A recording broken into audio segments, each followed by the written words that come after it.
personal y para la Bolsa Mexicana es un honor estar con ustedes.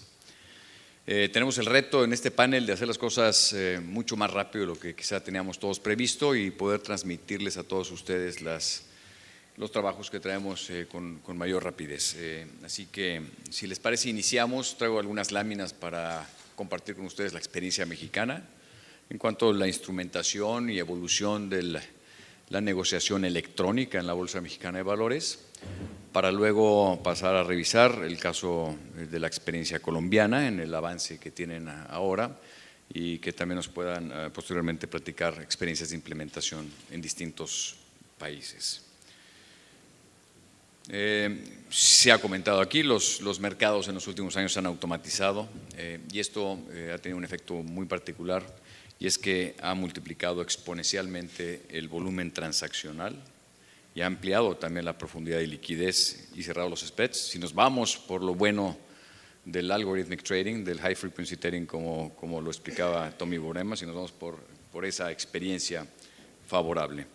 Y así creemos que ha sido en el caso mexicano. Sin embargo, y al final retomaré esta idea, esta automatización de los mercados ha venido también con un aumento de los riesgos de las operaciones y con un cambio en la naturaleza de los riesgos. Y es ahí donde está el reto de administración de los sistemas transaccionales y de la propia regulación.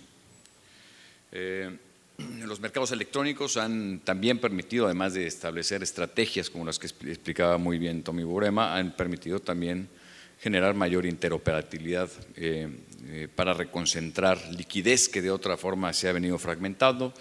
Lo digo en el caso mexicano por el caso de las empresas mexicanas que tienen también valores listados en el mercado norteamericano. Por lo tanto, tanto los mercados como los reguladores hemos venido ajustando los sistemas de negociación, pero también el marco normativo para atender e impulsar esta tendencia que yo creo que es irreversible en los mercados de capitales.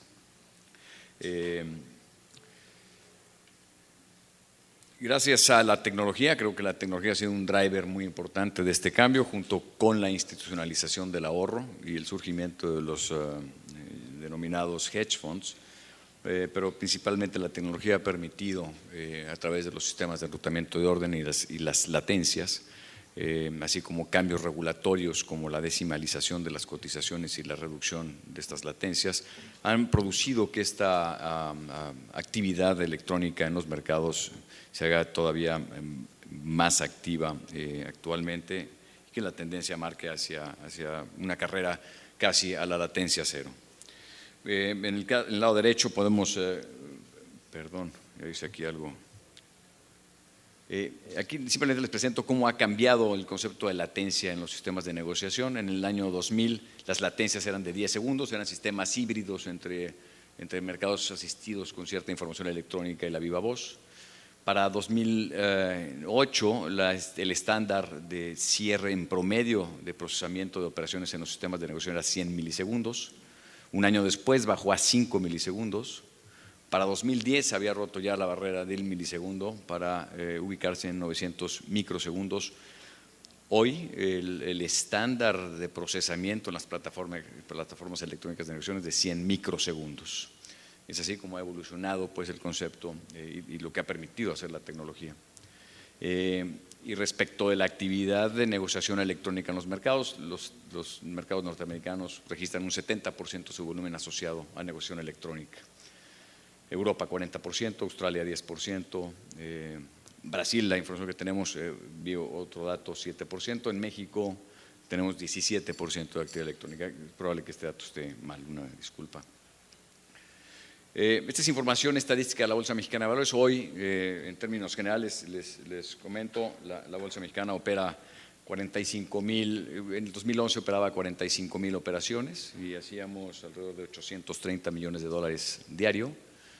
Para 2012, al final de 2012, nos ubicábamos en 97,000 operaciones y 1.100 millones de dólares. En lo que va del 2013, en el trimestre anterior de 2013, el segundo trimestre, se registran 1.300 millones de dólares y 150,000 operaciones. Pero más que esto, quisiera yo compartirles, estos indicadores han sido creciendo este año, pero compartirles cómo ha evolucionado esto. Estamos presentando aquí información del volumen operado en número de acciones del 2000 al 2013. La tasa anual promedio de crecimiento es del 12.2%. Y vemos cómo a partir de la introducción del algoritmo de las prácticas de negociación electrónica en 2005, los volúmenes han crecido de manera muy importante. En este tramo de aquí se ha trabajado fundamentalmente sobre dos frentes, el tecnológico y el regulatorio, ahora lo platicaremos. Otra manera de ver el impacto del algorithmic trading en los mercados tiene que ver al comparar los órdenes o posturas que se formulan en el mercado, que son las barras de color oscuro. Ven ustedes que en el 2007 en promedio diario se recibían 97,000 órdenes. Para 2013 el promedio es de casi 4 millones de órdenes que tienen que procesar los sistemas de negociación. Y por el contrario, el número de trades o de hechos que se ejecutan en bolsa, si bien han crecido a un ritmo mucho menor, de 14,300 a 129,000 hechos o trades. Lo que nos dice esto es que para realizar operaciones en el mercado es necesario cada vez procesar más información transaccional. Esta es otra manera de verlo y esto lo vemos desde la perspectiva de los tecnólogos. Los tecnólogos para administrar esto lo que hacen es sumar posturas, modificación de posturas, cancelación de posturas y se les llama transacciones o mensajes transaccionales. Aquí la evolución es todavía más dramática. Los sistemas pasan de 2005 a 2013 en la Bolsa Mexicana de tener que procesar 75,000 mensajes transaccionales a más de 8 millones de transaccionales en promedio diario. Otra vez, disculpen.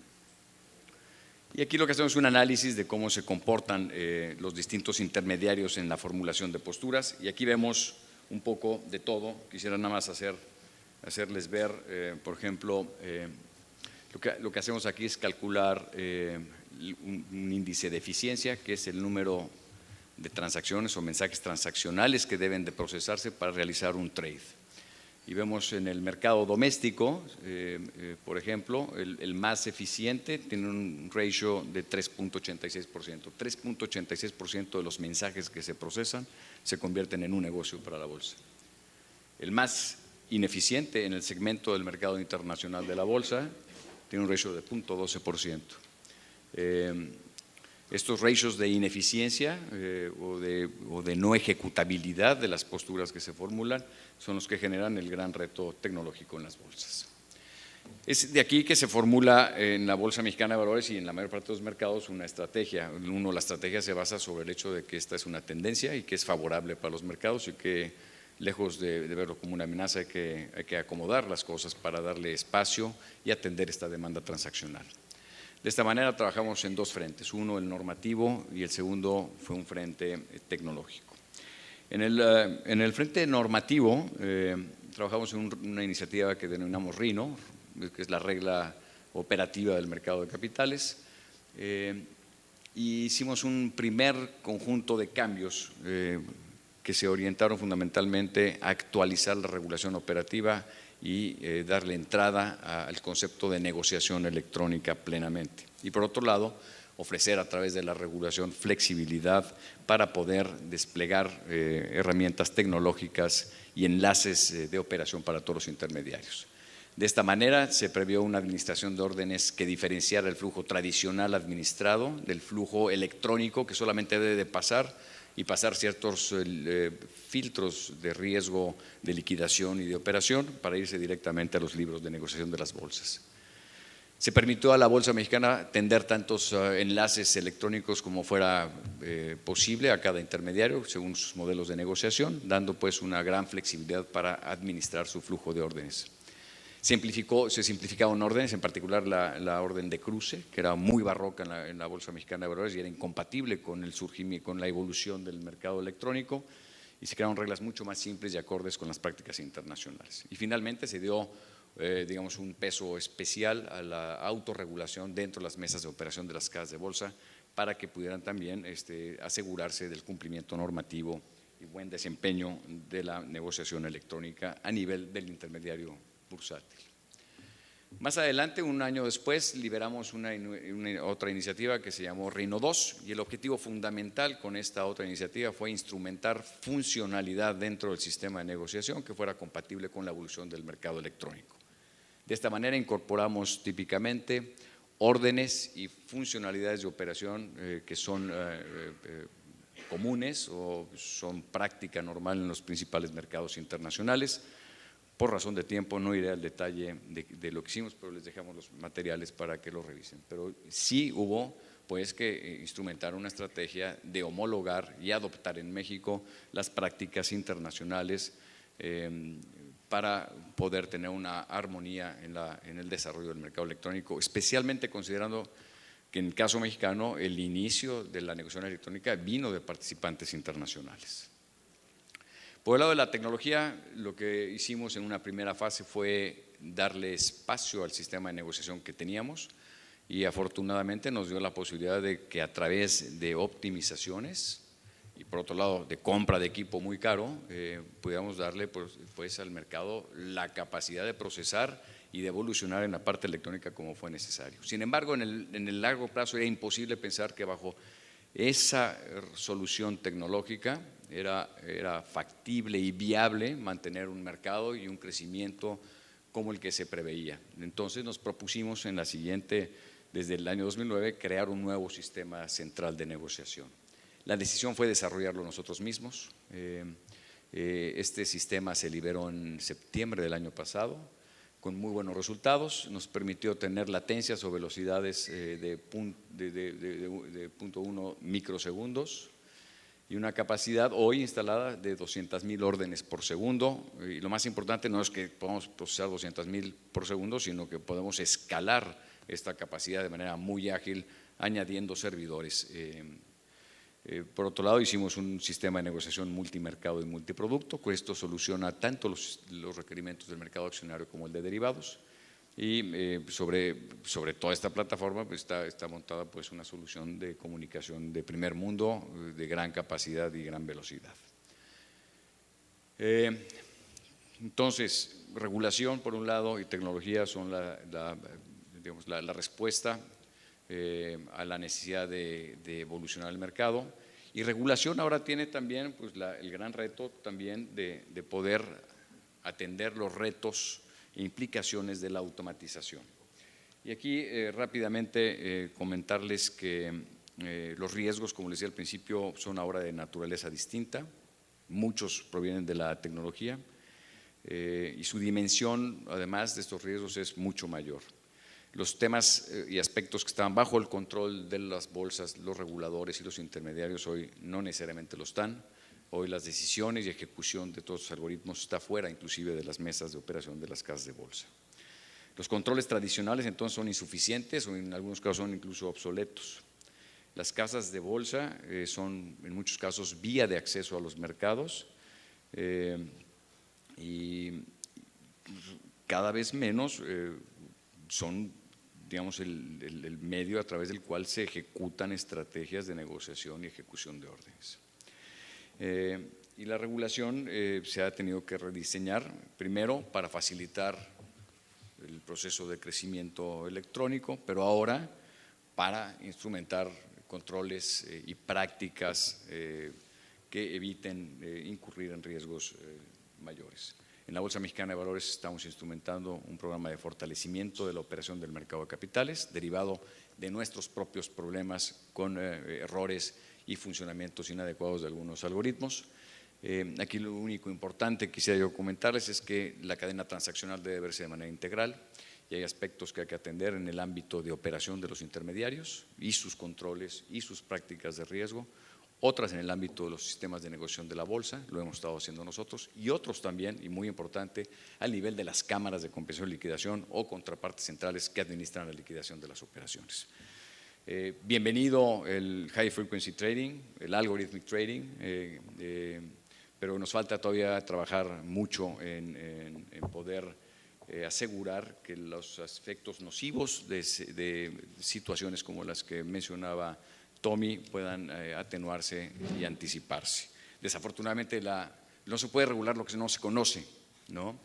y por lo pronto pues hemos tenido que trabajar y seguiremos haciéndolo mientras tanto a nivel casuístico. Muchísimas gracias por su atención y ahora le pediría yo a Juan Luis Franco de BTG Pactual nos platique la perspectiva del mercado colombiano y los avances y retos y necesidades en su instrumentación. Muchas gracias.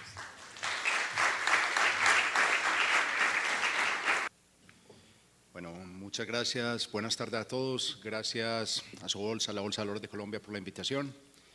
La idea son las 2:15, 10 minutos no más. Eso es una promesa ya directa. En forma muy sencilla, cómo está el mercado de high frequency en Colombia, un poco cuáles son los requerimientos, hacia dónde vamos, cómo podemos llegar allá, una visión tecnológica en alguna parte, una visión de mercado en otra parte y una visión también un poquito de regulación sobre cómo están las cosas en Colombia. La presentación se compone entonces, como les dije, empecemos un poco con el tema de definición de high frequency trading. O sea, ¿qué es high frequency trading? Una cosa que no es, y es bueno diferenciarlo, es que es diferente el tema de Direct Market Access, lo que llaman DMA, que es cuando se interactúa directamente con la pantalla de las bolsas o con los sistemas operativos de las bolsas, al tema high frequency.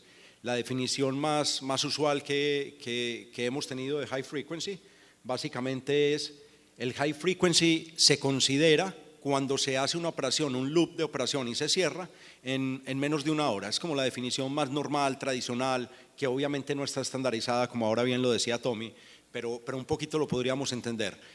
Apertura de transacción, cierre de transacción en menos de una hora, a veces contado en minutos, a veces contado en segundos. El volumen, una cosa para que pongamos en perspectiva el mercado colombiano. En Nueva York se están negociando 13.400 millones de dólares, 13.400 billones de dólares en forma anual. En Canadá se negocian 1.400 billones de dólares, Brasil 835 y en Colombia se están negociando 40.000 millones de dólares. Tema que entre otras cosas es un poco más bajo porque ahí es contando operaciones repos de acciones. Si descontáramos las operaciones repos de acciones estaríamos hablando más o menos de 26.000 millones de dólares. Conclusión, el mercado colombiano es 0.2%, 0.3% del mercado americano y es 20 veces menor que el mercado brasilero. Una cosa que es muy importante es que la mayoría de mercados, ahora lo decían en la exposición, la persona que hizo la exposición de Bovespa, en la bolsa brasilera este mercado se espera que a mediano plazo capture el 40% del mercado brasilero. Miren esta historia, si ahora captura el 10% aproximadamente, que uno diría que el high frequency trading que captura el 10% de Bovespa, supongamos que se vuelve el 40% en 4 o 5 años y las otras partes del mercado no decrecen, Colombia va a pasar de ser 20 veces menor que Brasil a ser aproximadamente 35 a 40 veces menor que Brasil, si no hacemos los mismos desarrollos o contamos con las mismas tecnologías para hacerlo. Un tema importante, como les decía, en la bolsa colombiana hace aproximadamente 4 o 5 años tenemos algo que se llama el Sistema Electrónico de Acceso, el SAE. En este SAE ya se pueden canalizar operaciones directamente en la bolsa. Nosotros creemos que hasta ahora lo que llega automatizado a ese canal es bastante poco.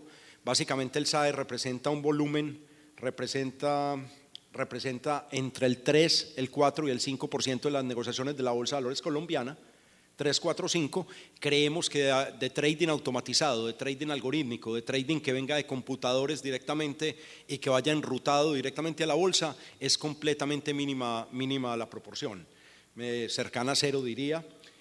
Un tema importante, y esto es bueno que lo tengamos en perspectiva, se estima, esta estimación la realizó un grupo consultor bastante especializado en el mercado de capitales americano. Se calcula, aunque no se conoce el tema por lo que decimos de la definición de high frequency trading, que el 60% del volumen financiero del mercado americano puede ser debido a high frequency trading. O sea, se imaginan donde nosotros tuviéramos algo que fuera el 30-40% del mercado y la otra parte del mercado se quedara, digamos, no disminuyera de tamaño, lo cual no pasa, incluso puede aumentar, tendríamos un mercado casi del doble del tamaño.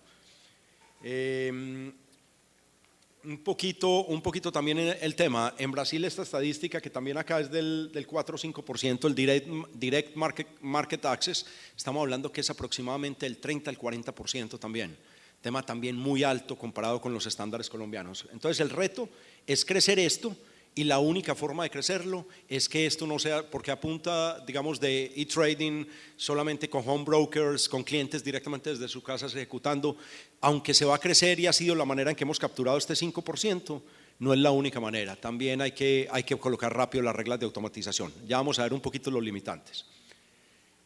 En estos momentos yo diría que hay 4 instrumentos que son fundamentales desarrollar antes de poder tener el tema de high frequency trading de una forma mucho más organizada y profesional.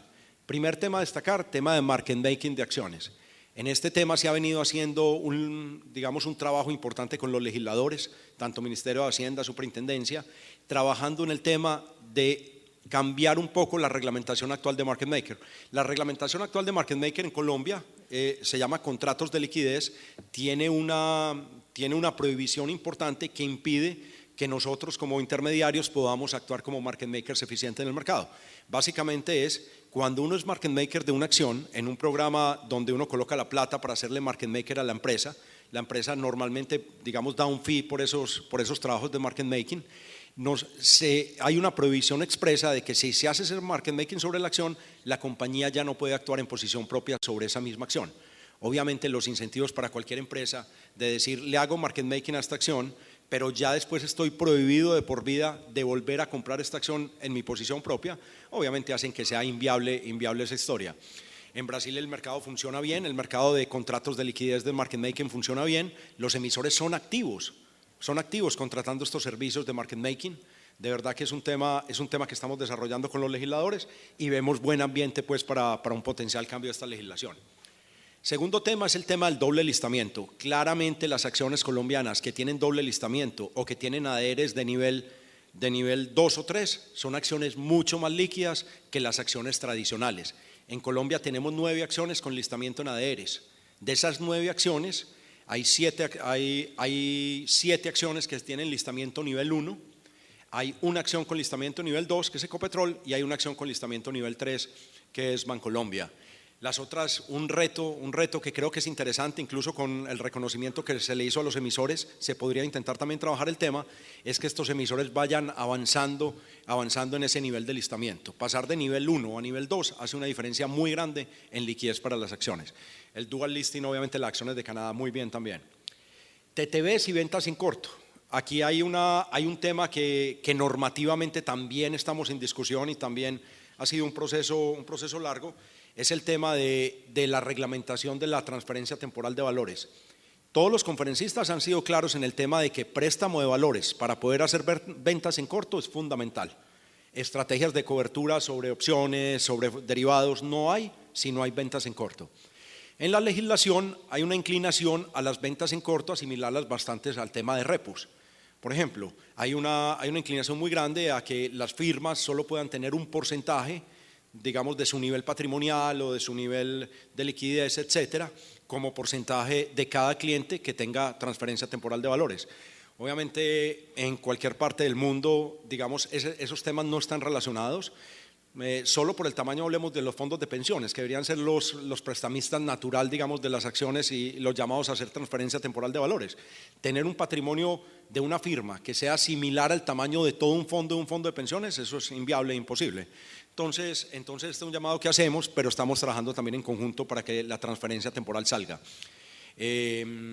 Derivados es un tema que se ha trabajado bastante en la bolsa, creo que ha sido un trabajo serio, estamos adelantados en el tema. Necesitamos estas características adicionales para activar el mercado de derivados.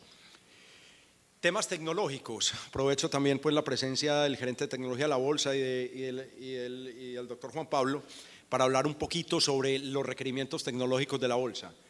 En estos momentos la bolsa tiene un protocolo que se llama protocolo FIX-ML. Ese protocolo no es el protocolo, digamos, como estándar mundial en comunicaciones entre sistemas de información financiera. Estamos también trabajando en conjunto con la bolsa, ya hay todo un compromiso de un proyecto donde vamos a cambiar de protocolo y se va a cambiar a protocolo FIX4, que es el protocolo con el cual las firmas desarrolladoras de estos sistemas que permiten colocar el algoritmo para ir directamente a las bolsas pueden trabajar. Tema que tenemos para el próximo año y espero segundo semestre que la bolsa esté terminando esta historia. Bueno, este cambio de tecnología, como les dije, para el 2014 y creemos que es fundamental. Tema de reglamentación. En el tema de reglamentación tuvimos una alerta cuando se sacó la reglamentación en la circular externa 015 del 2013.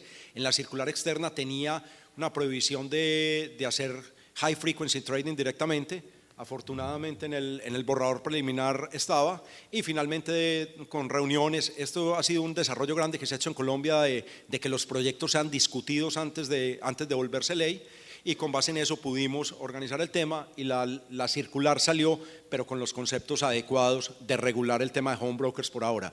El tema de high frequency trading queda para regulación posterior. Las malas prácticas, esto no voy a ahondar mucho, Tommy fue muy claro en las prácticas, cuáles son malas, cómo están llenas de teorías o de mitos, de algunas cosas son teóricas, otras son científicas demostradas, etcétera, pero obviamente nuestras autoridades, legisladores van a tener que estar muy alerta en estos temas. Los temas de quote stuffing, los temas de momentum, ignition, delayering, todos son temas que son, en general, al menos desde el punto de vista de cualquier persona normal, entender cómo se puede manipular libros de órdenes, cómo se pueden colocar órdenes y después de que llegue la orden del cliente desaparecer estas órdenes, etcétera, son temas que son bastante sensibles en Colombia y que creo que ameritan pues todos los ojos de los reguladores. En esto hay legislaciones interesantes, hay temas como por ejemplo colocar límites entre órdenes y volumen, colocar límites en máximo número de cancelaciones de órdenes. O sea, aquí la historia no es prohibir el high frequency trading, sino regularlo de una forma inteligente. Por último, la mayoría de estudios de high frequency trading han demostrado aumento de liquidez, aumento de profundidad, disminución de volatilidad, mejora de eficiencia. El llamado que aquí hacemos la industria, que hacemos, digamos, comisionistas de bolsa, que hacemos los llamados a participar en este mercado, es que high frequency trading es un tema muy importante para el desarrollo del mercado, es un tema que vuelve más eficientes los mercados, estamos dispuestos a trabajar en regulación y en límites a esas transacciones, tenemos que acelerar el proceso. Esto es básicamente lo que tenía, los 10 minutos están cumplidos. Muchas gracias. Muchas gracias, Juan Luis. Le pedimos ahora la perspectiva de Diego Jiménez, de Credit Corp Capital, presidente de Credit Corp, que nos dé su perspectiva. Muchas gracias, Diego.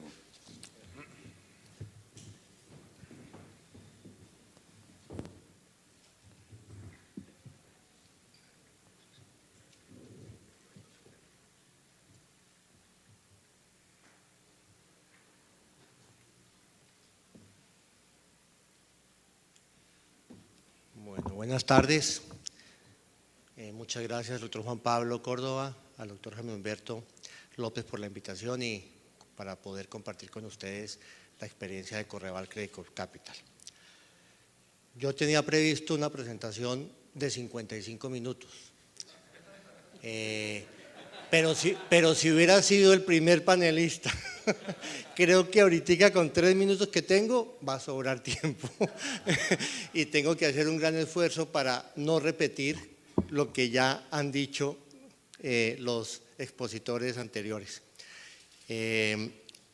Y creo que principalmente, y es lo que quisiera compartir con ustedes, es mostrarles lo que en Correval Credit Corp Capital hemos hecho en este tiempo y a los, como decía Juan Luis, y a los agentes, a los comisionistas, poderles mostrar una experiencia que no es que sea el camino perfecto que hemos recorrido, pero sí que hemos avanzado, nos hemos aproximado de una manera ya concreta a este, digamos, nuevo mundo para nosotros.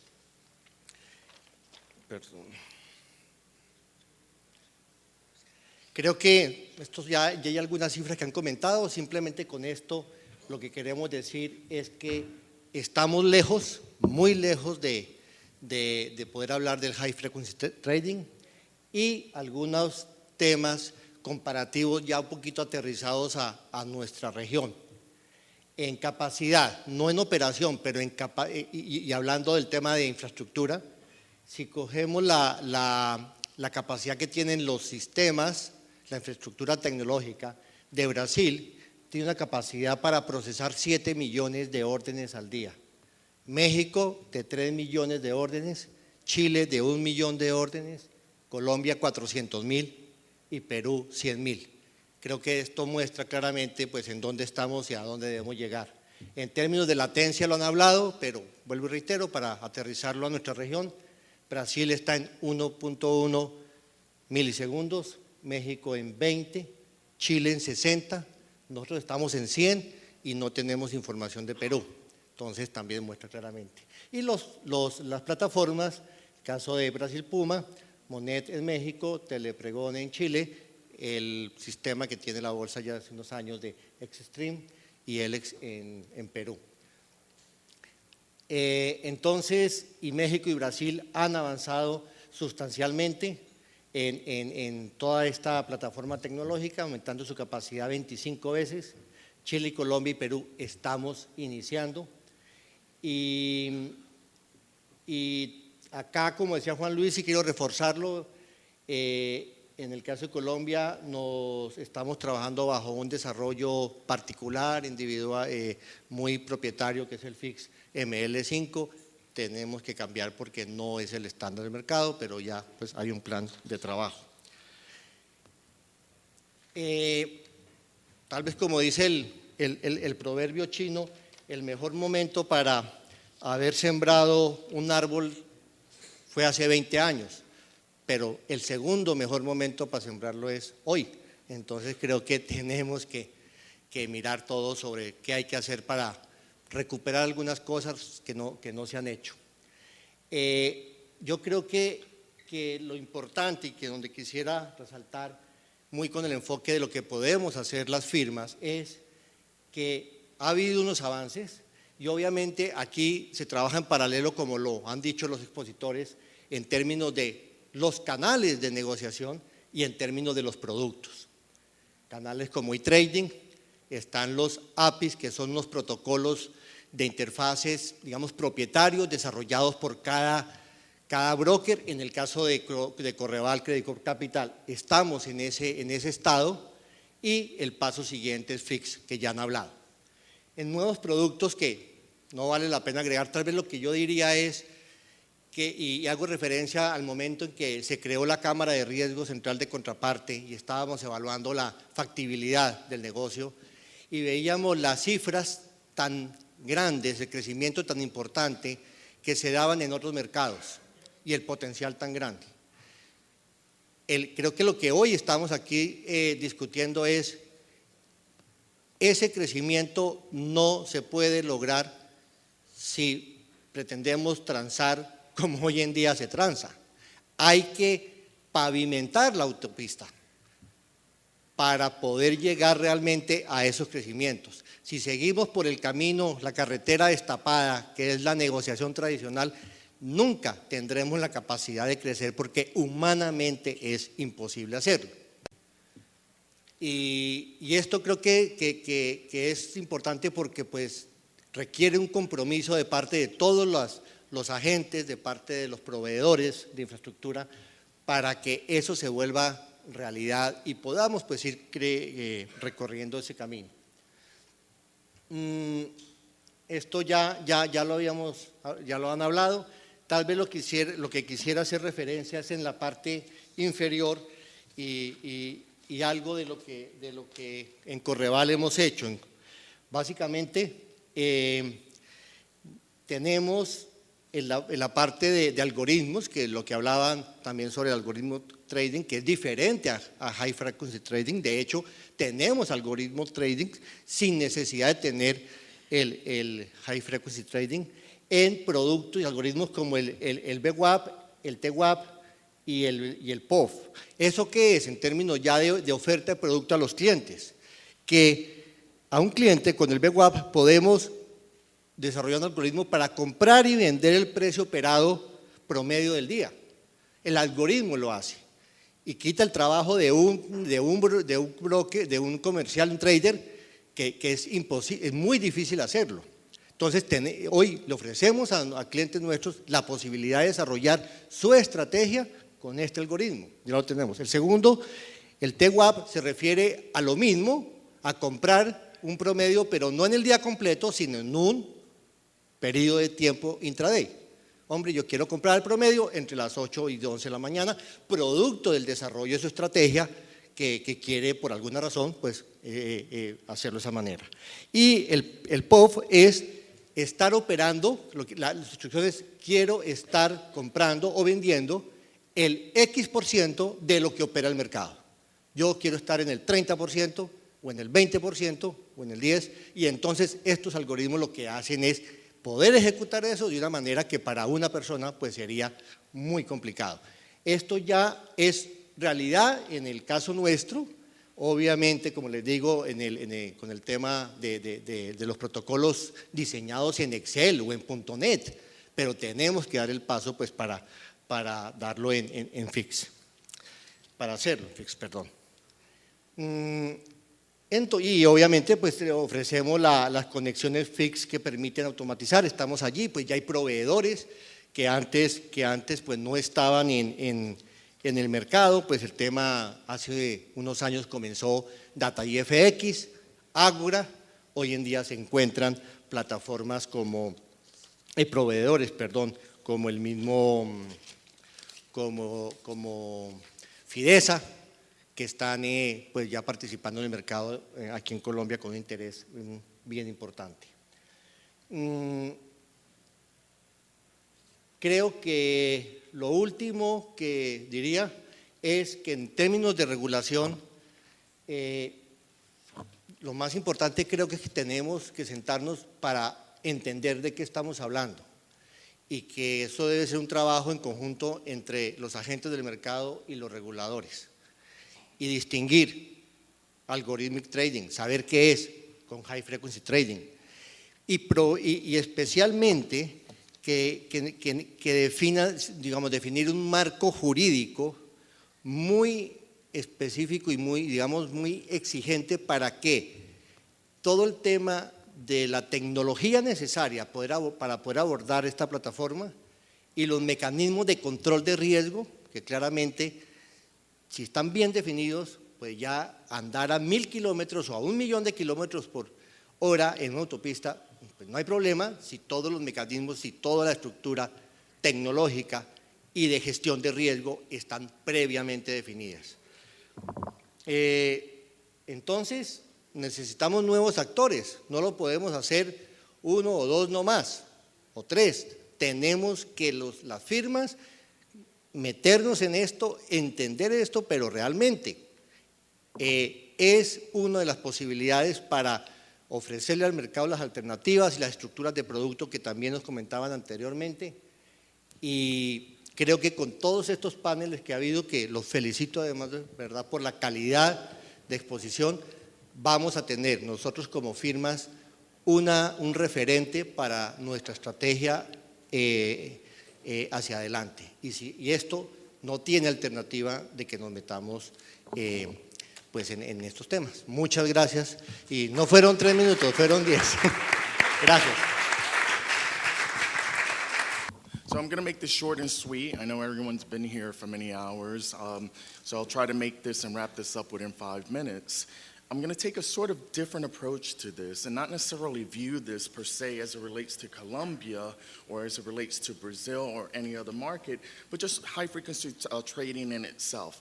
So before we move forward, I think what's imperative is to understand the high-frequency trading landscape, what's been going on within developed markets within the US and Europe. Essentially, the spreads are reduced over the last couple of years. You have over 100 high-frequency trading firms based both in the developed markets in the UK, Poland, and the United States. The problematic part with this is that there's not enough, the spreads are reduced dramatically within the developed markets. As a result, these high-frequency trading firms are looking for one major thing, global diversification. Their infrastructure from an application layer, from a network telecommunication perspective, runs over millions of dollars on an annual basis. So a lot of our clients that are coming to us are looking at regions not only like Brazil, Mexico, but Colombia is one of the primary markets that people are looking at. And it's because as the US market starts to constrain, as the spreads become tighter, as microwave solutions enhance, it becomes a race towards latency and not one necessarily towards profit. So, and actually, a good example of that is that you have, within the U.S. component, you have a lot of consolidation occurring as well. So you see that the infrastructure cost is so high for these high-frequency trading firms that they're required to not only diversify from an equity perspective, but to get into other strategies, whether or not that's options, futures, or derivatives. But consolidating allows them to reduce the expenses associated with the application layer, expenses associated with the network. So I think that we're going to find more of a trend of a lot of these high-frequency trading firms consolidating and then geographically going into other markets. The next couple of slides just shows the high-frequency trading volume. And to your point, it's sort of difficult to define what is known as high-frequency trading. It could be algorithm trading. For the most part, I'm always going to define it as a proprietary trading firm that's looking to capture different opportunities and develops one of the base strategies here. Whether or not it's liquidity provision, statistical arbitrage, liquidity detection, and other sort of strategies. This is imperative that as you start developing not only the infrastructure, but the regulatory component to trade within Colombia, that you understand all the nuances of high-frequency trading and the types of high-frequency trading that there are. So going back to the good of high-frequency trading, I'm a firm believer that it provides a lot of good. I've seen it develop within the Chilean market. I've seen it develop within the Mexican and also the Brazilian market. It does provide transparency. It does provide efficiency. It makes spreads tighter. And then as a result, it provides more liquidity to the markets. It's the old notion that liquidity begets liquidity.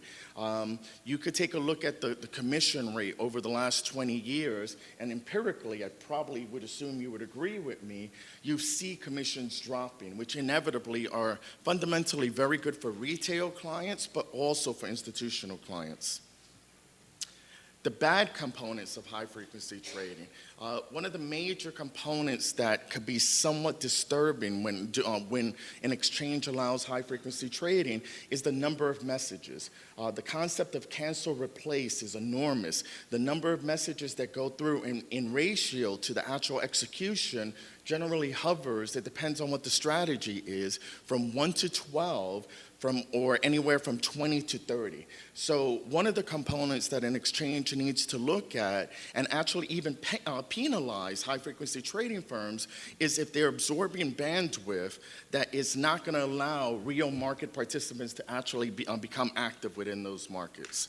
So some other benefits is, or the bad components is pegged quotes and flash quotes. So you very frequently have high-frequency trading firms who are going to peg to the market, but then on top of that, also put in quotes for indication of interest and not necessarily have them as firm quotes.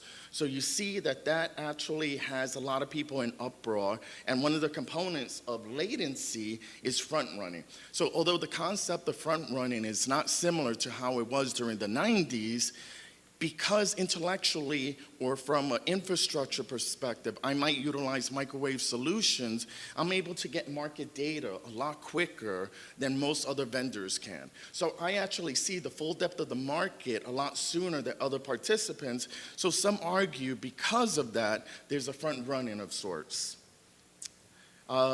The ugly components of high-frequency trading. I honestly don't think there's a lot of ugly components. I do suggest that when any stock exchange, whether or not it happens to be Colombia, Nigeria, or any emerging market, starts developing a high-frequency trading firm, one, you have to identify who they are and what they do.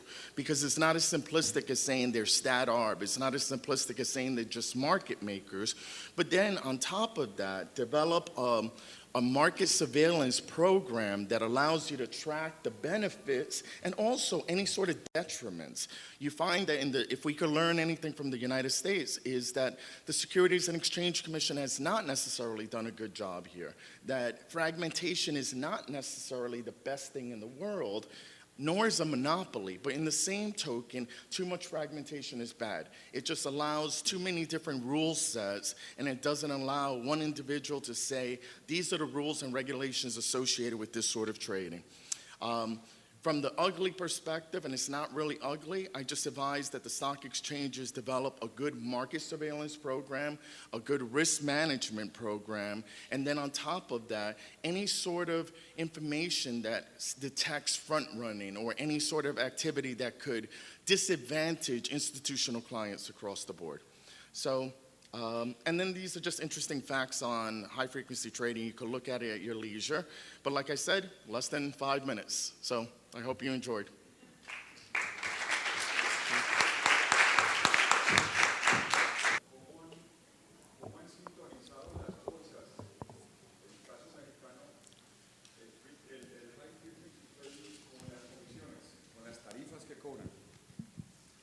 Mira, ahí la bolsa no ha participado. Sí, perdón. Bueno, ya me lo pasaron, pero creo que todo el mundo, ya me lo entendiste, ¿no? Sí, la bolsa no hemos intervenido en las decisiones de comisiones que se pactan con clientes, digamos, asociados a la negociación electrónica. Lo que sí es que nuestra propia esquema de tarifas es un esquema de tarifas que está asociado a volúmenes y es un esquema de tarifas que debe ser compatible, pues, por supuesto, con el desarrollo de la negociación electrónica. La impresión que tenemos es que ese mercado es un mercado muy competitivo y muy cerrado en términos de competencia, y las comisiones que requieren estos jugadores son pequeñas. Entonces, los mercados, lo que hemos visto, el mercado mexicano transitó de un esquema de comisiones tradicional a un esquema, creo yo, dual ahora, en donde los cargos que hacen las casas de bolsa a sus clientes electrónicos son sustancialmente menores. Tenemos una sola tarifa para todas las transacciones. Desde siempre y por razones históricas que algún día podemos platicar, la bolsa ha tenido tarifas muy bajas, que son competitivas. Podríamos no serlo mucho quizá en grandes volúmenes frente al mercado norteamericano, pero en términos generales, para el promedio del tamaño de operación de la bolsa mexicana y comparado con otros mercados emergentes, tenemos tarifas muy competitivas que no han sido una limitación para el desarrollo de estos mecanismos.